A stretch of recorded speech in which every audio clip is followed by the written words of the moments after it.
A imate Fergusona u knjizi, koji kaže u biografiji, u autobiografiji, da je najveći zord imao od navijača Manchester Uniteda, te oficijalne navijačke grupe na Stratford End tribini, to je njihov sever, njihov jug, njihov kop.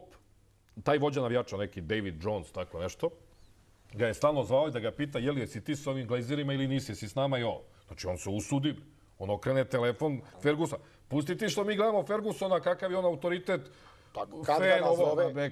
znači, neki tip, neki Jones istetovirani iz nekog kvarta uzme, ima njegov broj telefona i misliš da mu ne digne slušalicu. Naravno da mu digne. Kaže, ja sam mu rekao, ja sam za Manchester United, ono što je dobro za Manchester. Pitanje je da li mu je tako rekao. Ja imam utisak i ono što sam čitao, da se njemu Ferguson ozbiljno pravdao. Jeste, sigurno.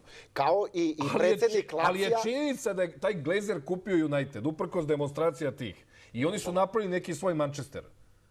Ali to nije Manchester United. Ovo je Manchester United. Izvolite.